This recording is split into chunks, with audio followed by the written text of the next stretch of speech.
Hi, I'm Claire Dyer and welcome to Dyer Consequences here on Unprecedented TV, the place for free speech, uncensored and unfiltered, where we will talk about the issues they don't want us to talk about.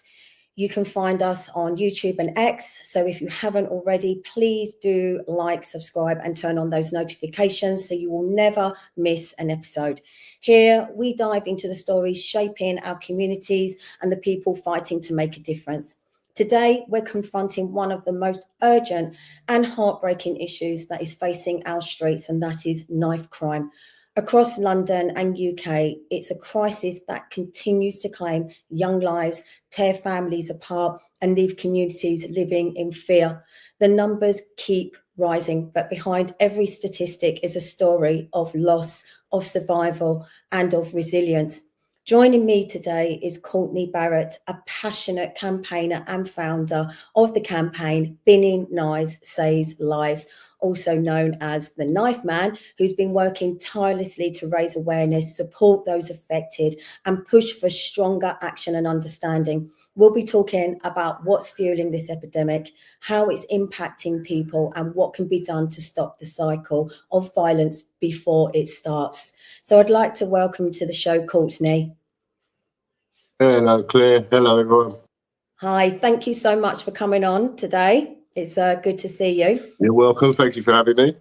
Right. So first of all, I kind of want to ask you, because I always find that everyone that I speak to, what they are campaigning about, it normally goes back to something personal that got them campaigning in the first place. So I want to ask you what it was that made you start campaigning against knife crime on our streets. Well, this is one of the most common questions that I'm asked.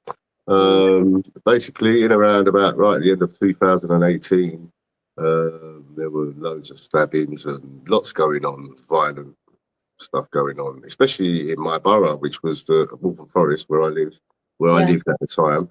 It was, I think it was the second worst borough. It might have been the first worst borough, but I think it was the second worst borough after Croydon in London for knife crime. And basically, there were 260 police officers in my borough, and overnight there were only 80 police officers all of a sudden. And there were also 4 police stations in my borough, and overnight there was only 1 police station, and it was just seemed crazy that all our police have disappeared whilst the violent crime was literally skyrocketed, you know. And it was just blatantly obvious that if we're going to do anything to save our youth and make our communities safe, keep our communities safe, that we have to unite as a community to do so, you know, because there's not enough police around, you know, to police the community anymore. I do feel that that is a general consensus with everything, that communities are having to really try and pull together and actually police their own streets now. Even community has talked about how we feel that the men who live in the community should start just patrolling the area just as a visual presence, because there isn't enough police. I'm going to get straight to the point, and I'm going to confront the elephant that's in the room, because we want to dispel the myth that is that knife crime is a black crime. And why do you think media and society are continually portraying it that way? Okay, well, let me tell you what happens. First of all, before we start, let me just let you know that most knife crime committed in England and Wales, that's not including Scotland. Sorry, not most knife crime. Around about 74%, 75% of knife crime in England and Wales is committed by white people. The problem we have is that in city areas, there's more of an influx of ethnic people, especially London, and the media, to sell papers and stuff, they concentrate on London, and they know that black crime sells papers, you know. So you'll have maybe a stabbing down the road that's a white person, and it might be in the paper. If it is, you'll see a certain headline. But if it's a black person that stabs someone down the road, it'll be a headline, and it'll be calling the person a thug and this, that, and the other. They describe them differently. The media treat them differently, and the media are more prejudiced than anyone, you know. because it's a business. Everything's a business. So it sells. So all you ever see on the news and in the papers, most of the time, are black crimes. And black crimes being reported and that. So for the rest of the people that don't live in the city areas, that's all they see. So that's what they think they know, because that's all they see. That's what they're fed. When the facts are that about 74% of knife crime in England and Wales is committed by white people, but the general public don't know this because this isn't reported. Yeah. Did I read that? Is it something like? Was it 15,000? Is it knife crimes a year? Is that the correct number? I'm not sure. I couldn't tell you off my head right now, but I know that figure that resonates with me for another reason, because I remember, I don't know about this year, but a few years ago it was 15,000 and something school children were caught with knives in schools.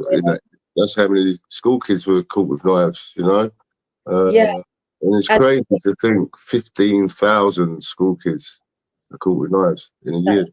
That is crazy.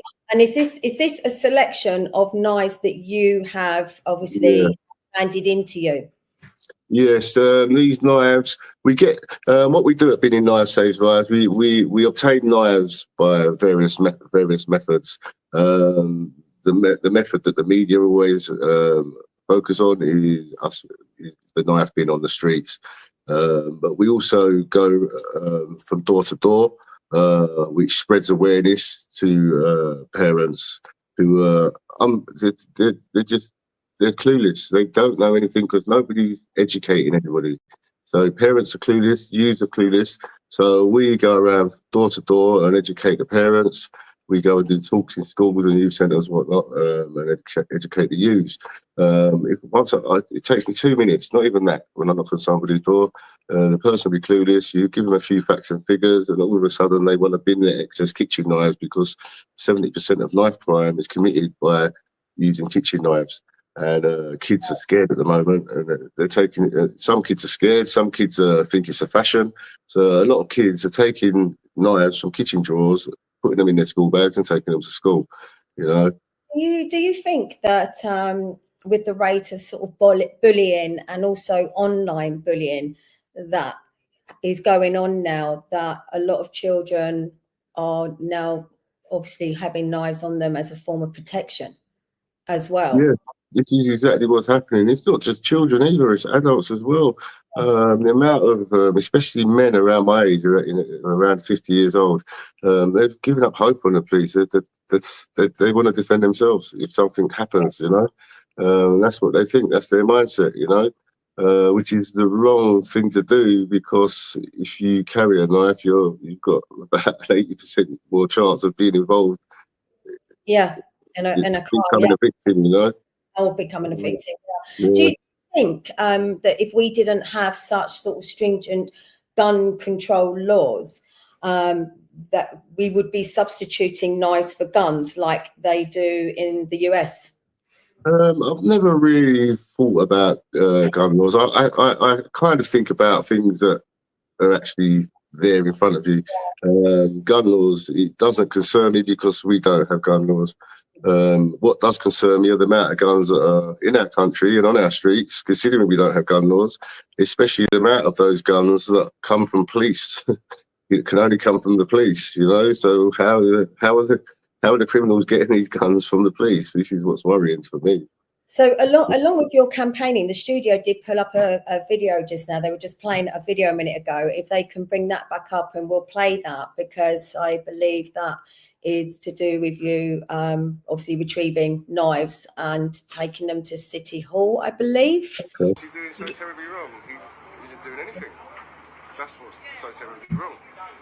Even the fact that we're all here today, he's in that building and he hasn't even come out to say a word or anything, not even to accept a letter from victims of knife crime who have been unsupported for 5 years, 4 years, 5 years, was it? You heard from the lady herself, the mother of Ricky Hayden. No support whatsoever. When she did get through after 3 years, she was called in and sat there and told to come back, or they contacted her, and no one ever did. She's just been ignored. This is London. People getting stabbed every day. Nobody's doing nothing about it. Nobody cares about it. So we've got to start caring about it and doing something about it ourselves as a community. So where were you that day, and who are you referring to? Okay, so that was outside City Hall, the old City Hall. And I was referring to Sadiq Khan, the London mayor. We turned up there. We had an event. He knew about the event. He was invited to the event, as were other MPs. Farah London joined us. She's a political figure who was a mayoral candidate. Sean Bailey, Conservative MP, joined us.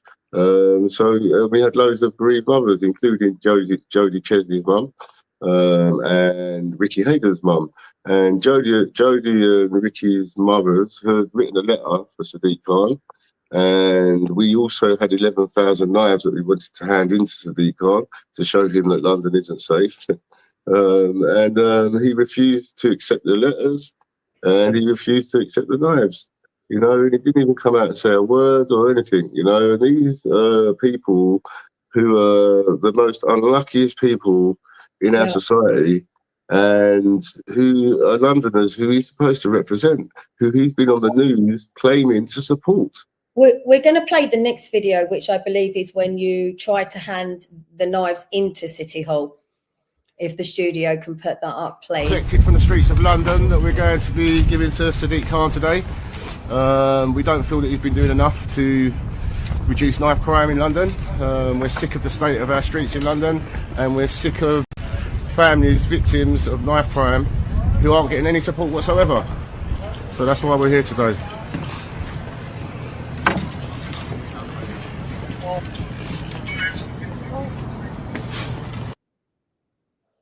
So all of those knives were knives that were handed into you? Yes, they've all been, they've either been taken off from gangs or from people on the streets who've come and handed them into our amnesty bin, or they've been handed in from going door to door from people's kitchen drawers. So there's different ways we get knives, and from different people in society. So door to door, we target parents. On the street, we target everybody. And then with gangs, obviously, we target gangs and youths and that, you know. But they're all knives that we've got from all our collections. How do you manage to get people to hand these knives in? Do they just do it anonymously, or? Well, this is the thing. It's a lot of times, isn't it? Pardon? It's almost like an admittance. It's like, oh, have you got a knife you're going to use in a crime? I'm making a bit of a joke out of it. Like, oh, yeah, here we go, and hand it in. How do you get them to hand them in? This is how it is, yeah. Not whenever, but a lot of time I post stuff, and you always, now and then you get a comment, oh, doesn't matter, it's not the knife, you have to educate them, this and the other. But everyone always focuses on the fact that we get knives off people. But the reason why we get knives off people, and so many knives off people, whether they're gang members, mothers, or youths, is because we educate them. You know, education is key. You know, we educate them. We don't take knives off people. We educate people and give them the choice to bin their knife. That's what we do. You know. I think we're going to put up the next video of what happened. I believe was it this same day when you went to give that bin full of knives. Okay, that's not a problem. That's not a problem. No surprise. What should you recommend me put them back on the street? Calm down. Give them back to people. We've got them off. Is that what you recommend? Believe. It's just you're not accepting that 1100 knives. Okay, that's not a problem. That's not a problem. I think we're having a problem. What should you recommend me put them back on the street? Calm down. Give them back to people. We've got them off. Is that what you recommend? So there you have a bin full of 1,100 knives. We had pre-arranged to hand them into Sadiq Khan. We invited him to the event, and you saw Ricky Hayden's mum there with the letter in her hand. And I think he's absolutely disgraceful that the London mayor hasn't come out to even acknowledge Jodie and Ricky. So she's obviously a mother of a child. You know, she lost a child to knife crime. Yeah. And he refused to come out. Yeah. And the thing is, With a lot of the bereaved families' cases, as is Ricky's case, it could have been you, it could have been me, it could have been any of us. The guy was at home in bed sleeping. Somebody tried to rob the moped from their front garden at about 1 a.m. Come out to have a look, and you end up getting stabbed. Your dad gets stabbed. Your dog gets stabbed. That's, and no one seems to care. No one does nothing. It's all in the papers, and then after that, it's all forgotten about. And people promise the world, but they promise the world, but they just lie. Sadiq Khan has had Susan in the office because she fought her way to get into City Hall to speak to him. He promised the world and didn't even get back to her.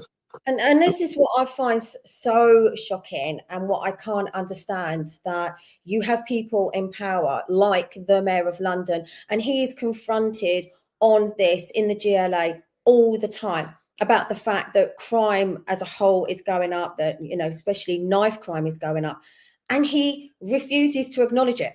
And it's the same with, we're just going to say exactly how it is, rape, grooming gangs.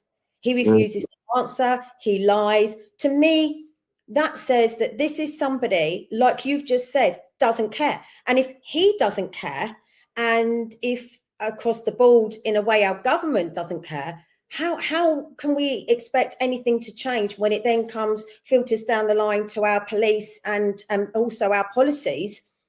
Well, it is changing. It is changing. It's changing drastically for the worst, and it's going to continue changing drastically for the worst. Yeah. And the country's going downhill, and it's only going to carry on until there's a revolution. Like, the people are already, like, a lot of the people in England, they've had enough. They've had enough. I don't want to go back to the narrative just a little bit that is pushed out, because I don't like narratives. Yeah, there's Keir Starmer there, probably the worst Prime Minister we have ever had, but out of all the bad bunch. As I said, don't do politics, don't trust any of them. But how do you feel about Stop and Search? Because I am going to move on from this, but what is your feelings about Stop and Search? Okay, Stop and Search. It's another question that I'm asked quite a lot. Yeah, I did write a newspaper article on Stop and Search, and Scotland Yard liked it so much they called me in, and then I started advising them on Stop and Searches and relationships with ethnic minority communities. Right. So, yeah, my stance on Stop and Search, basically, we need as much Stop and Search as possible. Nobody should have any problem with being Stop and Search, but they need to be done in the correct fashion. And just picking people randomly, because of their colour or whatever, is not on. They have to be done accordingly and correctly. And the thing is, if you don't do them correctly, you're causing more damage than good. I've seen so many Stop and Searches, and I used to record them a lot and put them online. And there's one in particular, I always remember that the boy looked about 8 years old, maybe 10. Yeah, and he was walking on his own, and his riot van pulled over. About 15 police officers jumped out and was all round him. The kid must have been terrified. So I quickly went over there. All the police officers know who I am. So straight away, once I got there, I was recording them at first, but once I got there, they all tried to be polite, and then they ran back in their van and went. Now, this kid was just left traumatised, probably hating the police now and scared of the police. He's done nothing wrong. He don't even, so they've just, they have a bad effect when they Stop and Search and it's not done in the correct manner. The mainstream media seem to want to edit you out when you talk about things like this. Why do you think that is? I don't know. There's some contentious subjects and points, and there's other political reasons, and I don't know. Each media branch has their own agenda. Some are politically motivated, and you can't trust anyone. You can't. That's how it is. But we can all see for ourselves. Trust your own eyes. Yeah. I find it quite interesting that you say that when the police actually saw you and they knew you, they kind of just let it go, which would suggest that they dispersed. They knew they was doing wrong. Which would suggest the issue across the board a lot of people are kind of anti-stop and search because it can be abused. And, what you're telling me in this case, this particular incident, was there was absolutely no reason. They just chose to stop and search him based on the way he looked. And I'm guessing in this case, it was because of his ethnicity. But the reality is it can actually happen to anybody, can't it? I grew up in an area, in a white area, Chingford, in the 90s, early 80s, late 80s. And I think there was probably a handful of black people around. And getting stopped by the police was a twice a day thing for me, just for walking down the street. So I'm used to it. And things have got better now. But it's still there, and there's still an element of gang culture with these police officers as well. So when they do get out of a vehicle to stop somebody, there's always a few of them, and there's one little kid, and you've got to be scared for the little kids. These are youths, they're children. No matter what's going on, whatever, they're children. You've got to remember they're children. And you don't know if they're innocent or guilty. So you can't treat them that way. It shouldn't be happening. We're just going to go to a quick advert, but when we come back, we'll move on to what possible alternatives there are along with stop and search. But we're going to just take another look at another show on Unprecedented, which is Tim Scott Uncancelled. Brilliant.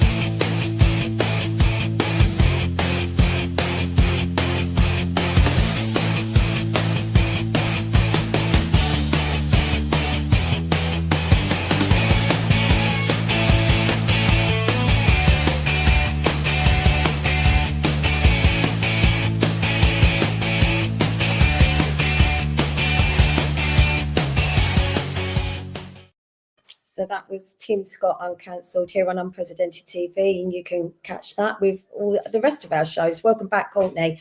I want to ask you, so we've talked about stop and search and obviously the issues that can arise there. What about knife arches and the metal detectors? Knife arches and metal detectors, yeah, great. But why do we need knife arches and metal detectors before education? I agree with that. Okay, I know somebody, Harvey Wilgoose's mum, got a knife arch put into a school in Sheffield recently. Now, that's brilliant stuff by her, yeah. But unfortunately, why does it take someone's son to be murdered for a knife arch to go into a school? Well, if we know there's a problem that we need knife arches outside schools, why do we not know there's a problem that we need the education in the schools?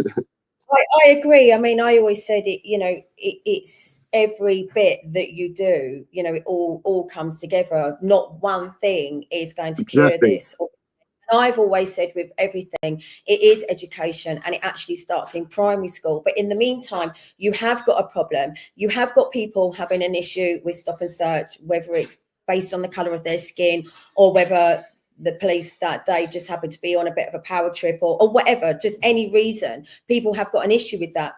That with metal detectors, the knife arches as well, that if somebody was to sort of refuse to go through one, then you would be looking at that person to do the stop and search, because you think, well, why don't they want to go through it? They've clearly got something to hide, which could be then a deterrent for the police to just be pulling any random person over just because they looked the wrong way,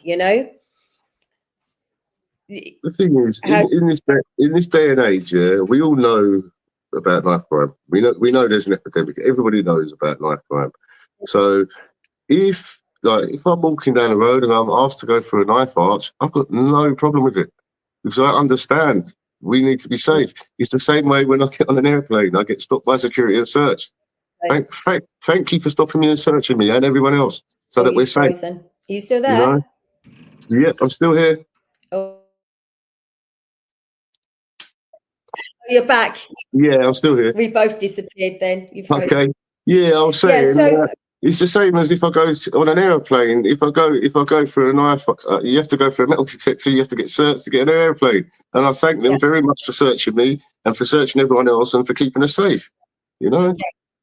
So talking about your campaign, just explain a little bit about that, because you keep saying obviously it's about education, which it is. So tell me exactly, you know, what you do with your campaigning. So there's quite a bit involved, isn't there? Yeah, we do a lot, and it is non-stop hectic, you know. But a lot of people say, "What's the cause of knife crime?" Or "How can you reduce knife? How can we stop knife crime?" There isn't one cause, and there isn't one way to reduce it. There are loads of things that have to come together, you know, to reduce it, and there are loads of things that's caused it. So at Billing Knives Saves Lives, we have 11 tactics that we use to reduce knife crime. So obviously we've got the knife amnesty bin that we go around with, but the best tactic and the best weapon to reduce knife crime is education. When I go to schools to mentor and educate youth, it is crazy how the difference in them from the moment I meet them, from the moment that I leave.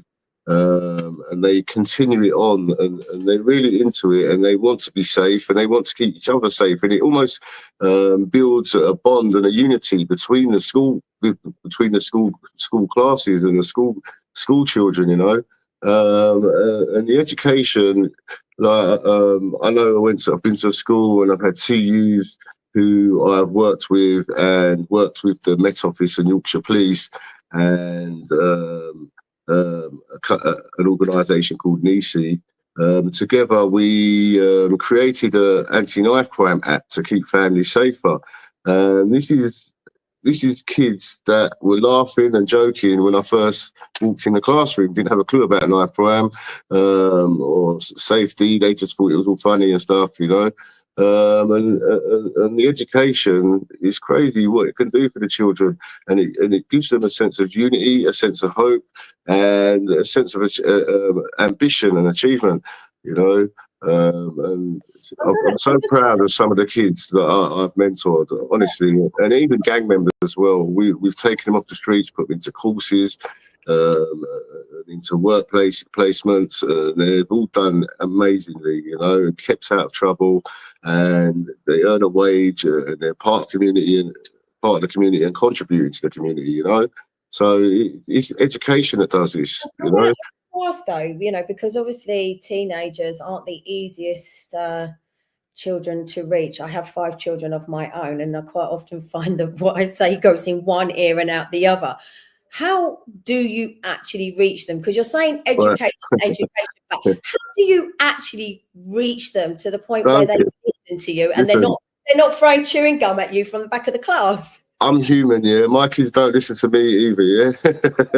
But I have a knack with other kids and people, especially those who are less fortunate. When I'm not a professional, I'm not a police officer, I'm not a social worker, I'm not a teacher. Nobody respects these people. The youth don't respect these people. I speak their language, you know, and they respect me, and I give them hope. They see I'm genuine.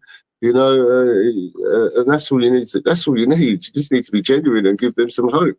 You know. I think there would be, if there people watching this would think, you know, they might actually have a teenager, you know, that's kind of in with the wrong crowd, because there's probably, you know, lots of reasons why young people and young adults turn to knife crime.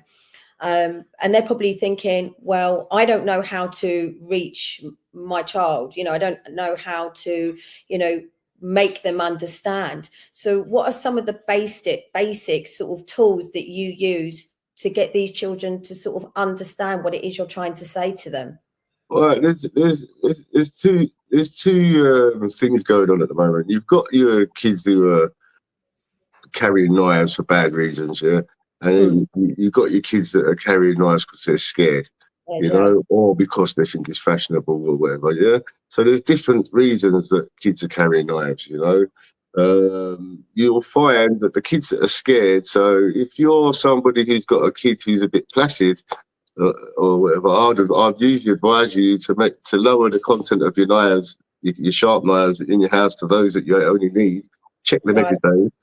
Check your kitchen drawer every day, and check your kid's bag now and then, and your kid's bedroom now and then, just to make sure your kid's safe. You know, you can talk to your kid about knife crime. I also suggest, like I said to you, my kids don't listen to me. Kids don't listen to their parents. You know, you still come in that bracket of teachers and police officers and stuff. They don't listen to you. So with my kids, if my kids was that way carrying a knife or something, I would suggest, yeah, to take them along to somebody like myself or somebody who you know is a mentor. Like you go to a boxing gym or somewhere where you can talk to someone who knows the real deal and get the kid into a different path in life. So say they get up every day and they've got nothing going on because there's not much in the community for kids to do no more, let's face it. That's So true. they just start hanging around and getting into trouble because they're bored. And that's where it all starts, and it starts going from there. But if you get your child into boxing or martial arts or football or music production or cookery, whatever it may be, you know, it gives them something else. And the group that they do it with, they unite as a family, you know, and it gives them a focus and it keeps them out of trouble, out of the way of people who are trouble, you know. This is what I advise, you know, a lot of parents. With their children, because you need the mentors. It's the mentors who can make a difference. You know, you need the strong male role models in your community. They're the people that you need your kids to be seeing and getting help from. You know. Yeah.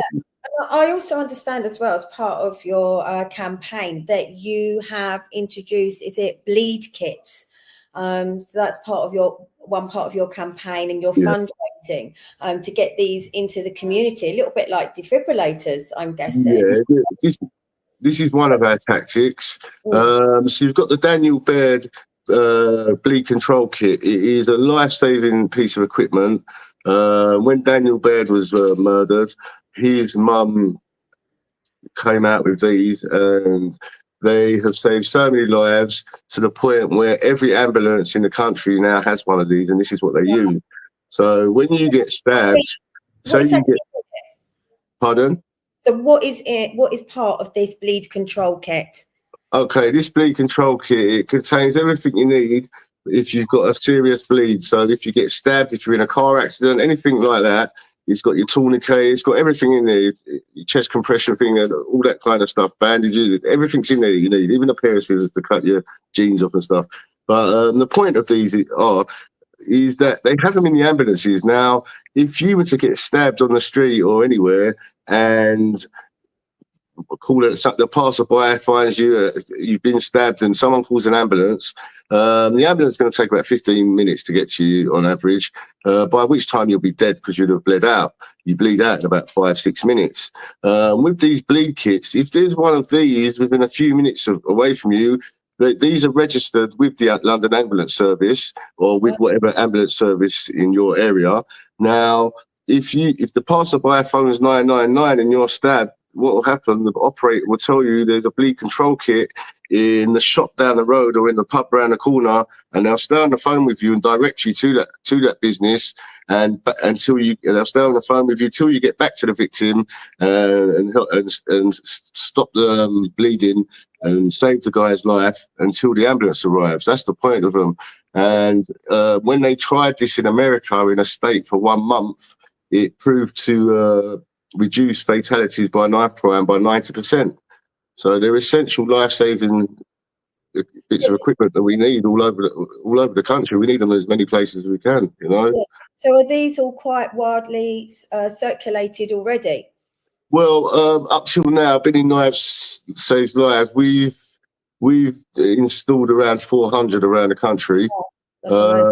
I've also inspired so many other groups to start doing the same. So now there's loads of other groups around the country who are putting these bleed kits out as well.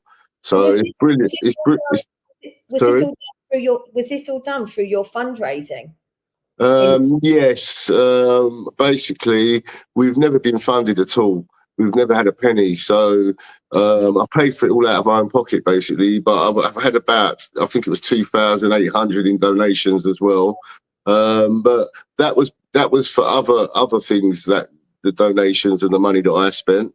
The money for these bleed kits that I've already put out there actually came from a company. I don't want to name the company because they asked to be unnamed, but they are a massive chain. and we put hundreds of them in their pubs all over the country. That narrows it down now. But yeah, we put hundreds of them in their pubs all over the country. I think there wasn't the first one is put in a pub in Dagenham. Yeah, before we started with that pub chain that we done with, I was putting them out myself. So yeah, I did put one in Dagenham, in the pub called the Beacon Tree. That is amazing, really, because there's not many campaigners that actually get the support, say, even at times from the police, London Ambulance, other businesses to help with a campaign like this. So you're obviously doing very well at what you do with this and getting a lot of support to carry on continuing doing what you do. I'll be honest, I hadn't actually I haven't heard of these bleed kits, and I haven't actually seen one, so I don't think we've even got them where we are, but I definitely think that's something that every community does need. Can they be fitted into a defib stand? You do very rarely, but you do see them defib stands with the bleed kit next to it. The company that makes them and does all the defibrillators and the bleed kits is called Turtle Medical, and they do different variations, but they're quite expensive to have the actual boxes that you can see out in the public.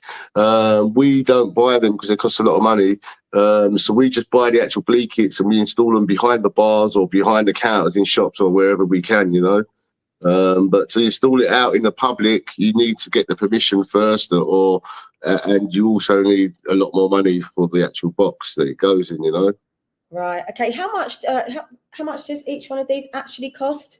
The kits plus with the tax total, I think it's £114. Wow. That's for one. Yeah. That is a lot, isn't it? It is a lot. It is a lot until you get stabbed and you need it. £114, nothing then, It's not. It's just that you would think there would be more sort of funding going towards this, knowing that a knife when there's people wasting billions on cycle lanes and stuff that we don't even want, and roadblocks and stuff like that, you'd think that we could get a few grand chucked into a few bleed kits to save people's lives in it. But obviously lives don't matter in London no more, roads matter. I don't know. I laugh because what you've just mentioned as a comparison is obviously something quite personal to me, because it's something that I do actually campaign against all the time. The cycle lanes, the war on the motorists, ULEZ, and I think every Londoner feels like a campaigner now, because we're all against it. I think everyone feels like a campaigner now. Honestly. True. Everyone is now having to campaign against something because there's so many things that we're unhappy at. And I don't attack the Met Police, but when you're telling me that Sadiq Khan wouldn't even step outside, he wouldn't even take these knives, like, you're literally doing the job for them, and there's a lady standing there with a letter, and he even got the heart and soul. Yet he has used his police to escort Taylor Swift to and from a concert as a priority. And when it comes to ULEZ, and we're not going to make it about ULEZ, but the police are regularly called, week in, week out, because it serves a personal, political and financial purpose. And yet, as I say, you have people's lives at risk here. You have an epidemic that people are telling you about all the time. Your own GLA members are telling you, and you are ignoring it. Still there saying London's safe, This Saturday just gone. Sorry, I can't hear you. I didn't hear that. Deluded. I mean, the delusional man. Yes. Facebook, he's always just stopping for a coffee, a takeaway coffee, whilst walking the dog. And there's Swift who gets the 5-star treatment. Like honestly, if you look down these social medias, like, you can keep scrolling and scrolling. You'll scroll forever until you see anything about safety or knife crime. Honestly, you won't see anything. You'll see all roads and charges and all that, but nothing about knife crime or our safety. I just think this man's had too much coffee, and he's high on coffee all the time, and he's not of sound thinking, because you know, it makes sense to absolutely everybody else. You know, you say we just had Taylor Swift there when we're discussing knife crime, because of that ridiculousness of it, that she gets, you know, a police escort, and there's not enough police on our streets. Right. And you know, and he's not even addressing crime rate as a whole, let alone the fact that lives are being lost and those lives are going up year by year. I know. Why? The thing is, I work with these mothers and the families. They're all bereaved, and their lives are ruined. They're living lives of torment and torture every day, you know. And every time I see them, you feel like crying for them, you know. And I don't get why these people aren't getting any help, and why nobody's doing anything about the knife crime and all the dangerous crime and violent crime that's going on. You know, it just seems to be happening across the board. You know, whatever it is, somebody is a victim, and it's bad enough, you know, as you're saying, these mothers, you know, they've lost a child or a relative or, you know, whoever, and they've got to go through dealing with that. But what's even worse is that there are no answers. You've got people in power not doing anything about it. You're being ignored, and you're asking why. Why, for what? Yeah, but we're just continually ignored. I've been ignored for years by Sadiq Khan, you know. He dodges me, he hides from me. I've been to his doorstep twice. We had the event on Saturday, just gone. Lots of bereaved families came from around the country. Mr. Alex Wilson, AM, Assembly member, he joined us. Keith Prince, AM, he joined us. It's very nice of them to join us and show that they care and want to support these bereaved families, you know. But it's sad to see that our own mayor, our own London mayor, didn't turn up to even say a few words or anything. Do you? I was just thinking of how to word this. Why do you think that is? Your opinion in your mind. Why do you think he's continually ignoring this and ignoring you? He's continually ignored me because I embarrass him because I achieve results that he can't achieve. And the thing is, he's clueless. He literally is clueless about knife crime. He doesn't care about it to even want to know about it. I'll tell you something I haven't told many people, actually. One of his violence reduction team actually came, I think this was in 2020. They saw the great work that myself and Binny Knife Saves Lives were doing, and he came and wanted to be with us and didn't want to be with the violence reduction team anymore. And he basically whistle blew about the mayor to me, you know, but I never really told anyone. But this is the whole mayor. The whole London mayor thing for years has been a joke, and I've been calling him out all the time. Yeah, and he doesn't like it, and it's to the point where even the police officers at Scotland Yard have jokes with me about how I push it to the limit with the mayor. You know, they know then, and you know, everybody knows. Everybody knows. The whole of Scotland Yard knows. I'll tell you that for a fact, mate. And yet he has full control of the Met Police. But, you know, I'm actually just going to throw something out there, which was something that we said at the beginning. He clearly ignores you and can't deal with you because you call him out all the time. And I'm not a professional. I don't have to stick by media guidelines and all that. I say how it is, and I speak facts as well. So you know, he hates me. But you know what? He can't shut you down though, because how he shuts everyone down is by calling them racist. You can't shut me down. I'm not, you know, I'm not racist. I'm realist. You know. Yeah. You know, I'll say how it is. And the reason that I've got so much support is because I say how it is and because I'm real and I'm genuine. You know, whenever I do interviews or speeches or anything at all, I've never written anything down. It's all from my head and my heart.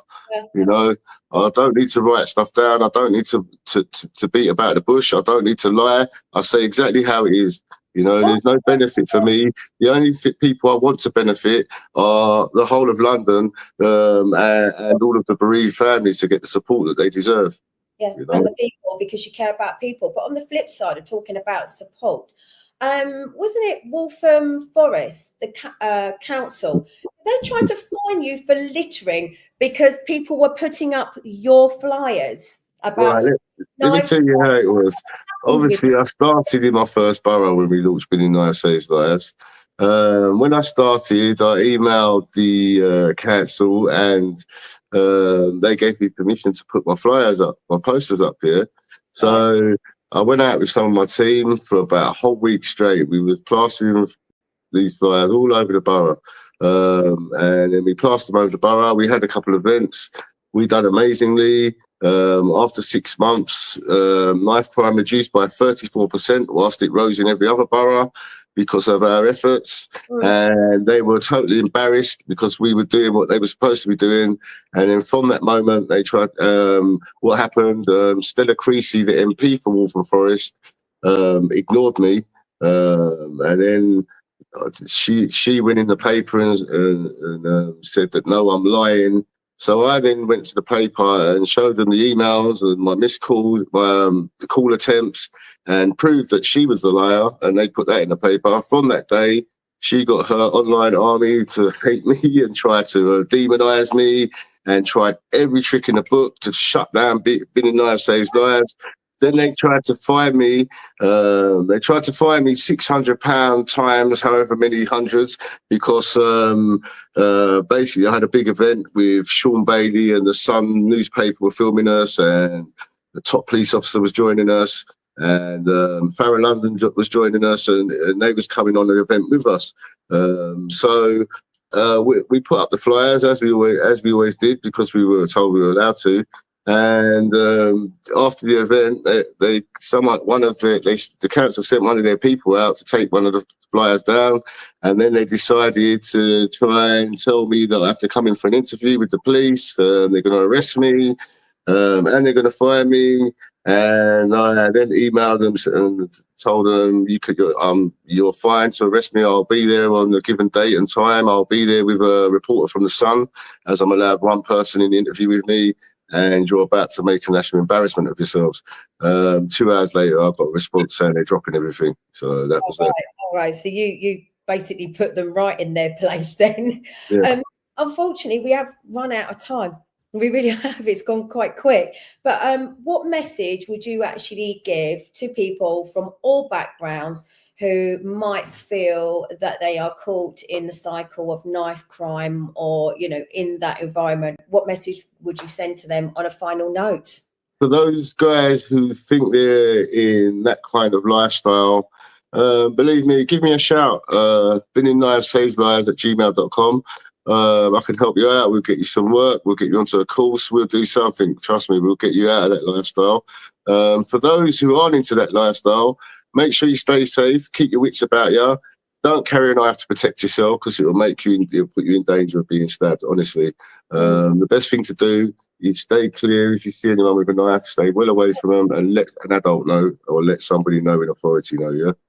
In some cases, sometimes the one that's actually in possession of the knife ends up being the one stabbed with it. This is what happens. What happens? All right, let me tell you. Imagine a kid who's a bit shy. He gets bullied all the time on the way to school.